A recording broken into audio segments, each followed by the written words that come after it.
नमस्कार। आज की वीडियो में आपका स्वागत है। आज हम बात करेंगे फिल्म हिडन फिगर्स के बारे में। एक बहुत ही समझदार लड़की कैथरीन, जिसकी उम्र सिर्फ 10 साल की थी, सबसे ज़्यादा मैथ प्रॉब्लम्स सबसे जल्दी सॉल्व कर लेती थी। जब वो एलिमेंट्री स्कूल में थी, उसके प्रिंसिपल ने कैथरीन के पेरेंट्स को अपने पास बुलाया और उन्हें बताया कि कैसे कैथरीन को स्कॉलरशिप मिलने वाली है और वो यहाँ सेकेंड ग्रेड में जूनियर हाई स्कूल में शिफ्ट हो जाएगी। वो पहली ऐसी लड़की है जो ब्लैक जूनियर हाई स्कूल में एडमिट हुई है। क्योंकि 1926 में रेसिज्म बहुत बड़ा हुआ था अमेरिका में, वहाँ पे पब्लिक फैसिलिटीज़ रंग के आधार पर काफ़ी अलग की जाती थी। जो लोग वाइट थे वो ब्लैक लोगों के साथ बहुत भेदभाव करते थे। उन्हें टॉयलेट्स, स्कूल्स, हॉस्पिटल्स, यहाँ तक कि वॉश बेसिन्स भी बराबर तरीके से यूज़ करने नहीं दिए जाते थे। अब हम देखते हैं कि प्रिंसिपल और टीचर्स कैथरीन के इंटेलिजेंस से काफ़ी ज़्यादा इम्प्रेस्ड हैं और काफ़ी प्राउड भी हैं। अब वो बिलीव करते हैं कि जब कैथरीन बड़ी हो जाएगी, वो एक बड़ी इंसान और एक अच्छी इंसान बनेगी और सबको प्रूव कर देगी कि जो ब्लैक लोग हैं वो भी इक्वालिटी डिज़र्व करते हैं। 35 साल बाद कैथरीन अब एक एडल्ट है। एक दोपहर को वो गाड़ी में ड्राइव कर रही होती है अपनी 2 फ्रेंड्स डोरथी और मैरी के साथ। जो लोग जल्दबाजी में गाड़ी ख़राब होकर रुक जाते हैं जब वो काम की तरफ जा रहे होते हैं अपने ऑफिस में। नासा, जो यूनाइटेड स्टेट्स की एक स्पेस एजेंसी है, एज अकाउंटेंट। अब इस कंफ्यूजन के बीच में वहाँ पर पुलिस आ जाती है। ब्लैक पीपल गलती से सब सस्पिशियस हो जाते हैं पुलिस को लेकर, क्योंकि उन्हें कभी भी कहीं पे भी सड़क पे रोक लिया जाता है और केयरलेसली कुछ भी किया जाता है। अगर किसी ब्लैक इंसान को अरेस्ट कर लिया जाए तो उस बात से वहाँ पे बहुत घमासान मच जाता है।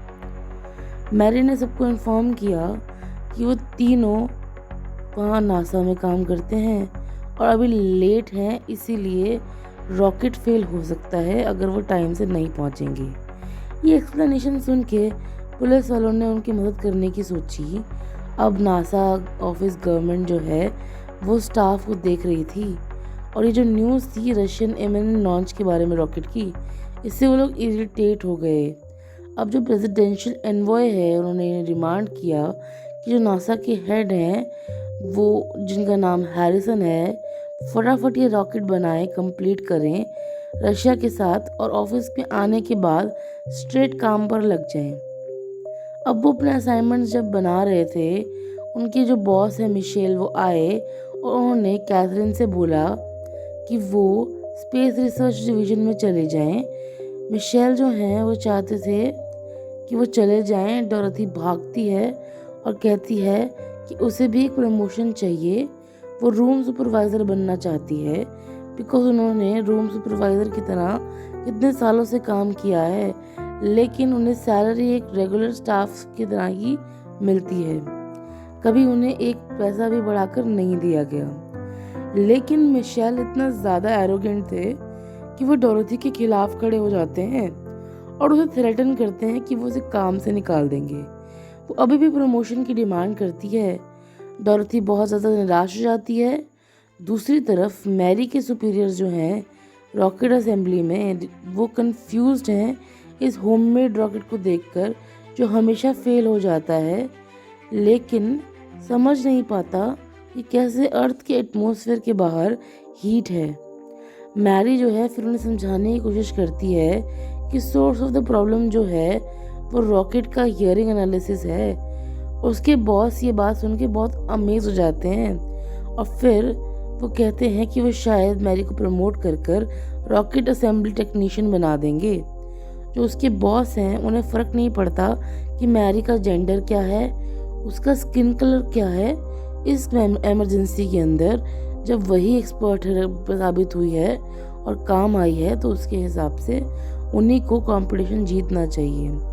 अब जो ये कंपटीशन है रशिया के अगेंस्ट, उसके बारे में वो लोग बात करते हैं। कैथरीन अभी अभी स्पेस रिसर्च डिवीज़न में शिफ्ट हुई है और इवन वो भी उसको क्लिनिक लेडी समझ लेता है। जब वो हैरिसन से मिलती है तो हैरिसन उससे इमीडिएटली पूछता है कि कैसे वो ये रॉकेट लॉन्च कोऑर्डिनेट को डेटा फार्मूला से सॉल्व कर सकती है। उसने बहुत ही कॉन्फिडेंटली रिप्लाई दिया कि वो इसे सॉल्व करने के लिए सिर्फ कुछ ही घंटे लेगी। उस कॉन्फिडेंस को वो टेस्ट करना चाहता था। कैथरीन चेक करती है रिपोर्ट को, जो उसमें से एक किसी अकाउंटिंग स्टाफ ने, इसका नाम पॉल है, बनाई होती है। लेकिन जल्दी ही काम पे उसे वॉशरूम जाना होता है और वहाँ ब्लैक टॉयलेट्स नहीं होते। वो जो डिवीज़न है उसकी वजह से उसे अपनी पुरानी डिवीज़न बिल्डिंग में जाना पड़ता है, जो लगभग 800 मीटर दूर है। वहाँ पे जब वो कंटिन्यू करती है काम करना, कुछ टाइम के बाद वो नए डिवीज़न वाले उसके ऊपर हमेशा से एकदम नेगेटिव नज़र से देखते हैं, उसे वेलकमिंग फील नहीं करवाते और काम के बाद उसे अपनी 3 बेटियों का ध्यान रखना पड़ता है, क्योंकि उनके हस्बैंड और उनके फादर ऐसी, जो उनके घर के ब्रेड विनर थे, वो मर चुके हैं। अब वो अकेली हैं जो घर चलाती हैं, लेकिन जो उसकी मदर है वो रोज़ उनका खाना वगैरह बनाने में, बच्चों का ध्यान रखने में मदद कर देती हैं। अब संडे की सुबह हम देखते हैं कि चर्च जाने के बाद डोरथी और मैरी कोशिश करते हैं कैथरीन को एक सोल्जर जिसका नाम जिम है उसके साथ सेटअप करने की। कैथरीन मना कर देती है, फिर भी उसे उसके साथ वॉक पे अकेला भेज दिया जाता है। वो एक्सपेक्ट नहीं करता कि नासा एक फीमेल ब्लैक एम्प्लॉय को काम दे देगा और उस वजह से कैथरीन बहुत ज़्यादा ऑफेंड हो जाती है। वो अपना गुस्सा छुपाने की कोशिश करती है और कहती है कि उसके एक्सेप्ट होने का कारण ना ही ये है कि वो ब्लैक है और ना ही ये कि वो महिला है, बल्कि उसके टैलेंट है। वो पहली ब्लैक स्टूडेंट है जिसे स्कॉलरशिप मिली थी बेस्ट वाइट यूनिवर्सिटी, जो वर्जीनिया में है, वहाँ जाने के लिए। तो जिम ये इमेजिन कर सकता है कि कैसे वो बहुत स्मार्ट है। जिम तब चुप हो जाता है क्योंकि वो दिल में जानता है कि क्या हुआ है और समझता है कि वो गुस्सा क्यों थी। अगले दिन ऑफिस में वो कॉफ़ी लाना चाहती है। वो एक छोटा कॉफ़ी पॉट देखती है जो स्पेसिफिकली ब्लैक लोगों के लिए बना हुआ है। उस समय उसे बहुत गुस्सा आता है, लेकिन वो अपना मन शांत करके वापस आ जाती है। फिर हम देखते हैं कि वो वापस काम करती है और कुछ ही समय के बाद पॉल वहाँ आता है उसे फॉर्मूला वाली फाइल देने के लिए और एक्सप्लेन करता है कि कैसे वो कंफ्यूज्ड है और बहुत सारे तरह नोट्स दिए हुए हैं। वो जानबूझकर उसे बुली करने के लिए कुछ समझाता नहीं है, इसीलिए वो जो फॉर्मूला है टाइम से समझ नहीं पाती और ना ही फिनिश कर पाती है। वो light of the lamp use करता है स्क्रिबल्स को रीड करने के लिए और पता चलता है कि जो डेटा है फाइल में वो सेम डेटा है जो वाइट बोर्ड पे लिखा हुआ है, क्योंकि इतना ऑब्वियस नहीं है कि ऐसी ने डायरेक्टली ब्लैक बोर्ड पे वो चीज़ें लिख दी हों। वो वॉशरूम जाती है। हैरिसन, पॉल और पूरी रिसर्च टीम कंफ्यूज है कैथरीन की काउंट की वजह से अभी तक, और वो बहुत हार्ड वर्क कर रहे हैं उस फॉर्मूला को कंप्लीट करने के लिए। बट कुछ ही मैटर होता है मिनट का जब वो खुद ही अकेले वो सब फिनिश कर देती है। अब हैरिसन के कमरे के अंदर कैथरीन से पूछताछ की जाती है बाकी सारे एम्प्लॉयज़ के द्वारा। पॉल पूछता है कि वो जो फॉर्मूला है वो कैसे सॉल्व कर चुकी है और कैसे सब कुछ पता चल गया। वो सोचता है कि वो सारा डाटा उसके दिमाग से कैसे गुजरा होगा। फिर उसने इन डिटेल समझाया कि कैसे हैरिसन को सुनने के बाद उसने इस फॉर्मूला को सॉल्व कर लिया। जो पॉल है उसे डांटने के बाद हैरिसन उसे कहते हैं कि कैसे अब उसे अपने आप को प्रूव करने की ज़रूरत नहीं है, और उसने जितना डेटा पॉसिबल था सब प्रोवाइड किया ताकि प्रोजेक्ट जल्दी से जल्दी आगे बढ़े। जब सब रेस्ट कर रहे थे तो मिशेल आता है। वो कैथरीन से पूछता है कि क्या ये सच है कि मैरी को भी प्रमोट होना था रॉकेट असेंबली टेक्नीशियन के तौर पर, और मैरी की जो एप्लीकेशन है वो रिजेक्ट हो गई होगी क्योंकि उसने वो मेन रिक्वायरमेंट थी वो पूरी नहीं की, क्योंकि मैरी एक वाइट ग्रेजुएट नहीं है किसी भी यूनिवर्सिटी से। अब चाहे आपकी नॉलेज जितनी भी ज़्यादा बड़ी हो, अगर आप बड़ी वाइट यूनिवर्सिटी से नहीं पढ़े हैं तो आप कभी भी टेक्नीशियन नहीं बन सकते नासा में। ये बात सुन के उसे बहुत हर्ट हुआ। वो चुप रही क्योंकि वो इस बारे में कुछ नहीं कर पाती। कुछ दिन बाद एक दोपहर को डोरथी दिखाई देती है अपने 2 बच्चों के साथ सिटी लाइब्रेरी में, पर वो चूज़ करती है ऐसी बुक जहाँ पे एक औरत दूसरी औरत को समझाती है और उसे मारती है। ये लाइब्रेरी ऐसी जगह है जहाँ पे ब्लैक लोगों को अजीब फील कराया जाता था। वहाँ पे वो बस छोड़कर बुक देखने के लिए आती है। सीक्रेटली वो बुक को लाइब्रेरी से ले जाती है। उससे एडवाइस किया जाता है कि जो उसके 2 बच्चे हैं, अगर वो रिस्पेक्टेड फील करना चाहती है उनके द्वारा, तो उसका स्मार्ट होना बहुत ज़रूरी है। एक रात डोरथी एक पार्टी थ्रो करती है जहाँ पे घर पे कैथरीन से जिम भी मिलता है। जिम अपोलोजाइज करने की कोशिश करता है अपनी पहली मीटिंग की वर्ड्स के बारे में और कैथरीन को इनवाइट करता है एक रोमांटिक डांस के लिए जिससे वो बातें ठीक करे। ये बातें सुनकर उसकी जो सिंसियरिटी है कैथरीन को मेल्ट कर देती है। लेकिन डांस के बीच में सडनली रेडियो न्यूज़ आती है जो रिपोर्ट करती है कि रशिया ने सक्सेसफुली अपना रॉकेट लॉन्च कर दिया है और वो अब सारे प्लैनेट्स को एक्सप्लोर कर सकता है। एक वन फुल सर्कल मोमेंट में पूरा एटमॉस्फेयर शांत हो जाता है। वहाँ पे सुबह सुबह हम देखते हैं कि ऑफिस में हैरिसन अनाउंस करते हैं कि इस मोमेंट से जो लोग भी काम कर रहे हैं वो ओवर टाइम काम करेंगे ताकि उनका रॉकेट जल्दी से जल्दी बन के स्पेस में चला जाए। उसके बाद बहुत दिन बीत जाते हैं और सब लोग अभी भी ओवर टाइम काम कर रहे होते हैं। कंटिन्यूसली रॉकेट टेस्टिंग होती है जो अभी भी फेल हो रही है। अगले दिन हम देखते हैं कि नासा ने सोफिस्टिकेटेड मशीनें से मंगाई हैं जो कैलकुलेट कर रही हैं कोऑर्डिनेट्स पॉइंट फार्मूला के ऑटोमेटिकली, बट फिर भी अनफॉर्चुनेटली एक ऐसा सिंगल नासा एम्प्लॉय नहीं है जो इसे ऑपरेट कर सके। रात में जब किसी को समझ में नहीं आता कि न्यू कैलकुलेटिंग मशीन कैसे चलती है, वो उसे स्नीक करके इंजन रूम से लाते हैं और पढ़ने की कोशिश करते हैं कि वो मशीन कैसे काम करती है। रात को पूरा दिन स्पेंड करने के बाद कैथरीन इंजन रूम में होती है और काम कर रही होती है ब्लैक अकाउंटेंट्स का, और ये हो सकता है कि वो मुश्किल में फंस जाए अगर उसे रिप्लेस किया जाए। दूसरी तरफ हम देखते हैं कि मैरी जो है वो कोर्ट में जाती है अप्लाई करने के लिए एडमिशन के लिए वाइट मैन यूनिवर्सिटीज़ में, और वो जब ट्रायल से आगे निकलती है, स्केड्यूल देखती है, उसे वापस ऑफिस में बुलाया जाता है और बोला जाता है कि उसके बॉस नहीं चाहते कि वो काम छोड़े, उसे अपना बेस्ट देना होगा वो कि वाइट यूनिवर्सिटी में जा सके ताकि वो इंजीनियर बन जाए, रॉकेट इंजीनियर। और कुछ दिनों के बाद हम देखते हैं कि हैरिसन वंडर करते हैं कि कैथरीन जल्दी से वर्क आवर्स के टाइम पे कहीं चली जाती है और इतना कुछ टाइम नहीं लेती क्योंकि रेस्ट करने का टाइम नहीं होता। लेकिन हम देखते हैं कि कैथरीन की सारी कंडीशन में पानी गिरा होता है।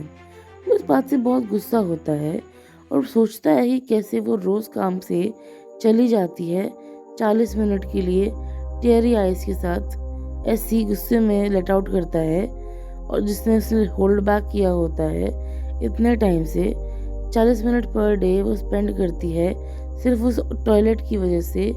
ब्लैक लोगों को टॉयलेट में जाना अलाउड नहीं है, बाइसिकल जाना अलाउड नहीं है, तो वो रोज़ उस ओल्ड डिवीज़न बिल्डिंग जो 800 मीटर दूर है हाई हील्स में वहाँ से लेकर यहाँ तक पैदल चल के आती है क्योंकि वहाँ पे कोई टॉयलेट नहीं है ब्लैक लोगों के लिए।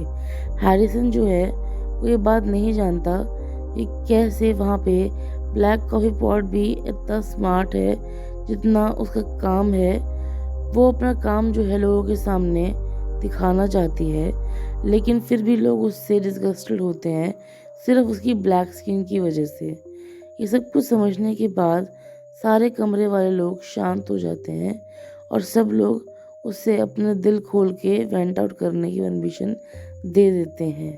फिर हम देखते हैं कि अगले दिन जो है वहाँ पे एक कमोशन होता है नासा बिल्डिंग के अंदर। जो हैरिसन है वो ब्लैक साइनेज को स्मैश कर देते हैं जो उनके रेस्टरूम की तरफ लगी हुई है। नासा बिल्डिंग्स बिफोर लीविंग, वहाँ पे उसे कहा जाता है कि नासा में सबके यूरिन कलर सेम है, तो ना वो कोई ब्लैक है ना कोई वाइट। महीने आफ्टर महीने बीतते हैं, ट्रायल पीरियड ख़त्म होता है। 5 जो 1961 का मई है, वहाँ पर टाइम में यूनाइटेड स्टेट्स जो हैं ऑफिशियल रॉकेट लॉन्च करती है। मैनुअल रॉकेट सक्सेसफुल होता है और वो स्पेस में जाता है। सारे अमेरिकन्स बहुत खुश हो जाते हैं इस सक्सेस की वजह से और रैंक करते हैं उन क्रिएटर्स को जो नासा रॉकेट के अंदर उन्होंने काम किया था। उन सबको एक अवार्ड मिलता है प्रेसिडेंट जॉन एफ कैनेडी द्वारा, और वो लोग उसकी स्पीच से बिल्कुल ऐसे सेटिस्फाई नहीं होते हैं। प्रेसिडेंट कैनेडी कहते हैं कि कैसे अमेरिका जो है वो कंटिन्यू करेगा एक्सप्लोर करना स्पेस को और सब कॉम्पिटिशन्स जीतेगा रशिया के against day by day. Catherine और जिम का जो रिलेशनशिप है वो बहुत क्लोज हो जाता है और वो दोनों रात को एक साथ आगे निकलते हैं। वो बोलते हैं कि हम लोग देखते हैं कि कोर्ट के अंदर जो मैरी है वहाँ पे दिखाई जाती है कि वो जज को कन्विंस कर रही है कि वो उसे एडमिशन दे दें एक वाइट मैन यूनिवर्सिटी में, और अगर वो एक वाइट मैन यूनिवर्सिटी में जाना चाहती है क्योंकि वो वहाँ पे फीमेल इंजीनियर बनना चाहती है नासा पे। अब जो मैरी है उसने कुछ अकम्प्लिश नहीं किया है, लेकिन वो श्योर है कि कुछ सालों में उसका जो नाम है वो अमर हो जाएगा और सबसे बड़ी औरतों के बीच में जो दुनिया में सक्सेसफुल हैं उसका नाम आएगा। तभी जज उसका नाम रिकॉर्ड कर लेते हैं, और वो जो पहले जज हैं जिन्होंने ब्लैक पीपल को अपॉर्चुनिटी दी है वाइट पीपल यूनिवर्सिटी में पढ़ने के लिए, और कैसे वो नेगोशिएट कर रही है, वो प्रेस करते हैं जज को ताकि जज उसे परमिशन दें। अब हम देखते हैं कि ऑफिस में कैथरीन ने परमिशन मांगी है कैलकुलेट करने के लिए वो फॉर्मूला जो उसके नेक्स्ट प्रोजेक्ट के लिए बहुत इम्पोर्टेंट है। अब ये लॉक एंड लॉन्च जो है इसके लिए कैथरीन अपनी जान लगा रही है। पॉल इस सब के अगेंस्ट है, उसे जज कर रहा है, लेकिन वो रिजल्ट की वजह से चुप है। हैरिसन जो है वो डिसाइड करता है कि वो कैथरीन पे और ट्रस्ट डालेगा, और 47 दिन के बाद स्पेस में एस्ट्रोनॉट जो फ्लू होके गए थे नासा के साथ रॉकेट में वापस आ जाते हैं। अनफॉर्चुनेटली जब टाइम लैंड करने का होता है रॉकेट डिस्ट्रॉय हो जाता है और एकदम सी में सिंक हो जाता है। गवर्नमेंट ऑफिशियल्स फिर से नाराज़ हो जाते हैं और इस रिज़ल्ट की वजह से वो जो डैमेज है रॉकेट का उसे कलेक्ट किया जाता है पब्लिक टैक्स मनी से, और फिर जब वो लोग बॉटम ऑफ द सी में चले जाते हैं वो डिमांड करते हैं हैरिसन के कि वो परफेक्ट मैन्युफैक्चर जो है करें अगली बार रॉकेट का ताकि नुकसान ना हो। अब हम देखते हैं कि जो कैथरीन है वो पॉल से देती है डेटा कैलकुलेट करने के लिए, वो रिफ्यूज़ कर देता है और कहता है कि इस सुबह जो डेटा है वो बदल दिया गया है। उसे सब कुछ रिकैलकुलेट करना पड़ता है नए डेटा को अपने दिमाग में रखकर। वो बहुत पेशेंट है और उससे पूछती है कि वो उसे मीटिंग में ज्वाइन होने दे। वो अपने आप को एक्सप्लेन करना चाहती है और वो किसी भी डेटा के साथ काम करने के लिए तैयार है, लेकिन वो भी कहता है कि जो कोर्ट है वो एग्जिस्टिंग डेटा जो है उससे आगे नहीं बढ़ा है और उसे अपोज करेगा वो अगले दिन, लेकिन चांसेस हैं कि ऐसा कुछ नहीं होगा। कल की तरह कैथरीन का जो कोर्ट है वो फिर से रिजेक्ट कर देता है कुछ भी जो पॉल लेकर आता है। जल्दी ही हैरिसन जो है बाहर आने वाला होता है।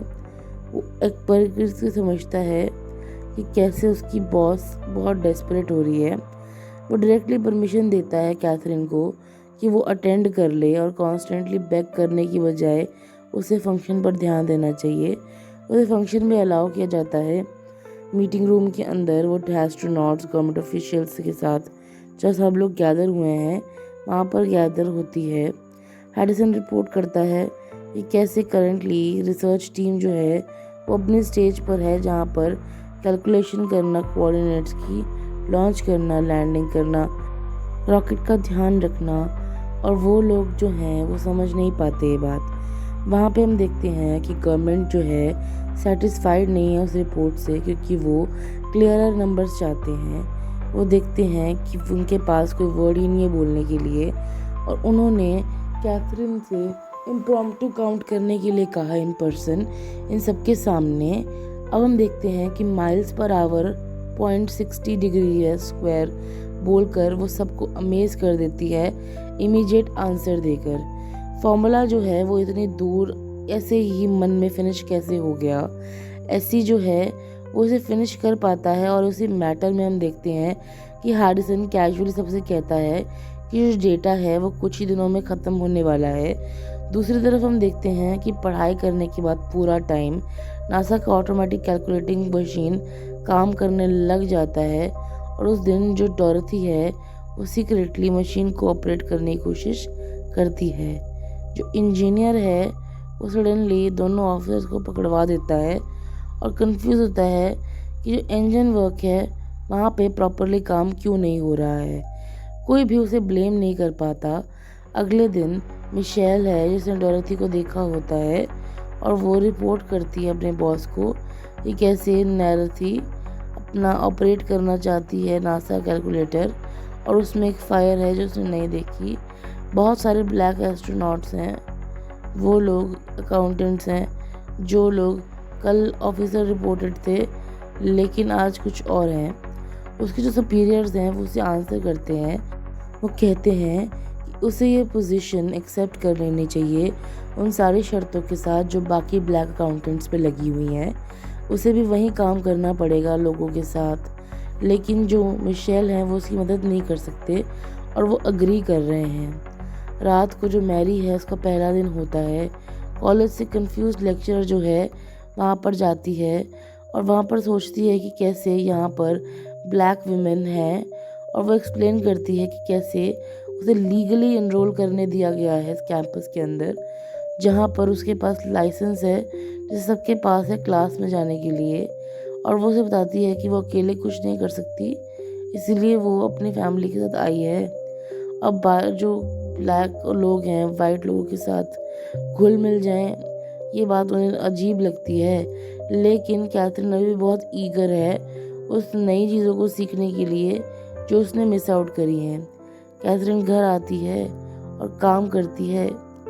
वो देखती है घर पे आकर कि जो लोग थे वो लोग काफ़ी नीटली ड्रेस थे, काफ़ी प्रिपेयर्ड थे, और एक स्पेशल डिनर रखा गया था उसके लिए। और बहुत सारे लॉन्ग दिन के बाद वो जिम जाना चाहती थी, आराम करना चाहती थी, लेकिन उसे प्रपोज कर दिया गया उसके हार्ट के सामने, और उसे कुछ और नहीं सूझा बल्कि वो रो दी और कहा कि वो रेडी थी इन हैप्पी मोमेंट्स के लिए, लेकिन इतनी नहीं जितनी सैड मोमेंट्स के लिए थी, तो उसके लिए सब कुछ नया है।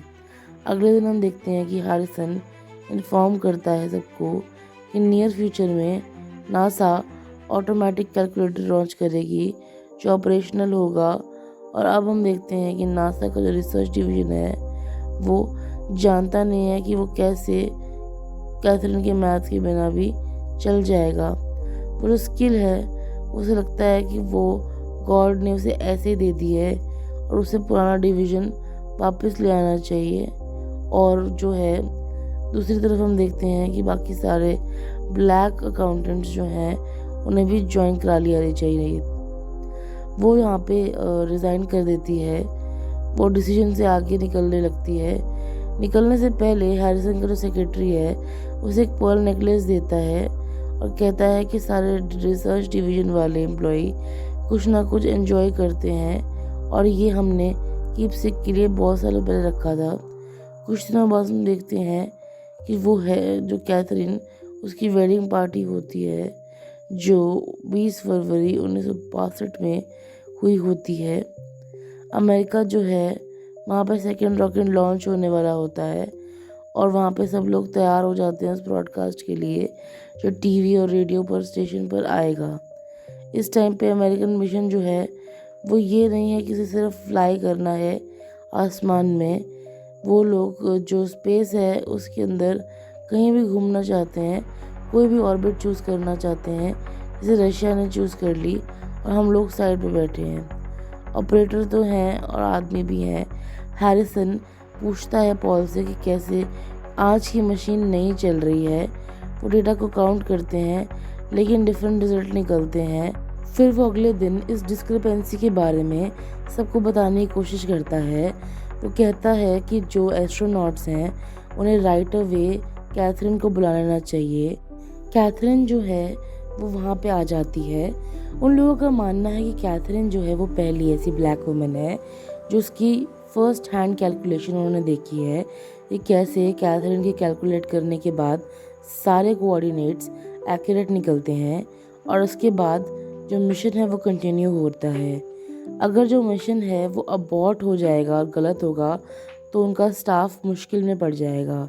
वो स्टाफ को जल्दी जल्दी बोलते हैं कि कैथरीन को डिवीज़न में लाया जाए और जो कैथरीन के पुराने कोवर्कर हैं वो फाइनली एग्जॉस्ट हो जाते हैं भागते हुए 800 मीटर और समझते हैं कि कैसे कैथरीन को ये काम रोज़ सिर्फ वॉशरूम जाने के लिए हील्स में करना पड़ता है। दूसरी तरफ जो एस्ट्रोनॉट्स हैं उन्हें रास्ते में देख के वो रॉकेट दिखता है जहाँ पे हैरिसन का स्टाफ इमीडिएटली वो सारे कोऑर्डिनेट्स आकर कैथरीन को दे देता है कैलकुलेट करने के लिए कि वो जल्दी से जल्दी से कैलकुलेट करके दिखाए। अब वो क्लॉक के अगेंस्ट उसे फिनिश करने की कोशिश करती है। वो इमीडिएटली ऑपरेटर स्टेशन जाती है और वो जाना चाहती थी। हैरिसन जो है वो अचानक से बाहर आ जाता है और कहता है कि कैसे फर्स्ट टाइम उसकी लाइफ के अंदर वो ऐसा फील करवाना चाहता है उसे कि वो सिर्फ एक नासा ऑपरेटर नहीं है बल्कि एक टेक्नीशियन भी है। हैरिसन जो है वो रिपोर्ट करता है कि कैसे वो जो एस्ट्रोनॉट्स हैं उन्हें रिजल्ट्स चाहिए उन कैलकुलेशन का, उन कोऑर्डिनेट्स का मैच कराने के लिए। एस्ट्रोनॉट्स कंटिन्यू करते हैं मिशन को। यहाँ पे हम देखते हैं कि केप कनेवरल पे काउंटडाउन शुरू होता है और वो जो पिक्चर्स हैं जो केप कनेवरल से रॉकेट के सक्सेसफुल होने के बारे में आई हैं वो दिखाती हैं कि वो जो स्पेस वाला रॉकेट है वो सक्सेसफुली लॉन्च हो गया है। सब सही लग रहा है। जो ब्लैक क्लर्क्स हैं बिल्डिंग में, जब डॉरथी वो देखते हैं उन्हें लगता है कि सब सही है। डॉरथी अब घर जाना चाहती है। मिशेल आता है और इसे ऑफिशियल लेटर देता है अपॉइंटमेंट का as the head of calculating machine devices. अब वो नई पोजीशन जो है वो इक्वल है और अब वो मिशेल की सबऑर्डिनेट नहीं है। जैसे उसे पता चलती है ये चीज़ कि मिशेल ने उसे रिस्पेक्ट दी है, वो डॉरथी को उसके पहले नाम से बुलाता है, मिसेस वॉन करके बोलता है। और हम देखते हैं कि वो सारा टाइम बीत जाता है मिशन को एक्सप्लोर करते हुए ऑर्बिट के अंदर और उसे सक्सेसफुल होता है। वार्निंग लाइट जो है वहाँ पे ऑन हो जाती है, इंडिकेट करती है कि रॉकेट को इमीडिएटली वापस आना चाहिए। रॉकेट की कंडीशन को देखकर उसे रिपोर्ट किया जाता है टीवी और रेडियो के ऊपर। सडनली जो है वो लैंडिंग बैरियर जो है वो हीट की वजह से लेयर में फंस जाता है क्योंकि वो फिर एयर के एटमॉस्फेयर में एंटर करने लगता है। हम देखते हैं कि वो प्रॉब्लम फेस करता है। ये जो सारे जो हैं लोग उसके अंदर वो कोशिश करते हैं कि सब ठीक हो जाए। एस्ट्रोनॉट लैंडिंग जो है वो सेफली मैनेज कर लेते हैं लाना। अब जो रॉकेट है वो इंटैक्ट रहता है, कोई मेजर डैमेज नहीं होता और लैंडिंग एग्जैक्टली उन्हीं कोऑर्डिनेट्स पे होती है जहाँ कैथरीन ने कैलकुलेट की थी। वो सब ये खुश हो जाते हैं पढ़कर। जो अमेरिकन है वो चीयर करते हैं, एक दूसरे को सेलिब्रेट करते हैं सक्सेस। और वो कैथरीन के पास जाके कहते हैं कि सब बहुत खुश हैं। कैथरीन कहती है कि ये बहुत अच्छी जॉब है और जाने से पहले वो जोकिंगली कहते हैं कि कैसे वो उड़कर जाना चाहते हैं मून पर। और कैथरीन उन्हें कॉन्फिडेंटली आंसर देती है कि कैसे वो सब तैयार हैं कि वो सब लोग उड़कर मून पर जाएंगे। फिर वो कहते हैं कि वो एक दूसरे के साथ गले मिलना चाहते हैं और अकेले नहीं रहना चाहते और साथ में बैठकर स्टार्स देखना चाहते हैं और सारे लोग एक साथ घूमना चाहते हैं। वो देखते हैं कि एक कमरा है वहाँ पे बंद दरवाजे के पीछे। उन्हें कुछ समझ नहीं आता। इसी के साथ फिल्म ख़त्म हो जाती है। हम देखते हैं कि कैसे सब हासिल होने के बाद भी कैथरीन के अंदर से वो शेम और गिल्ट नहीं जा पाता।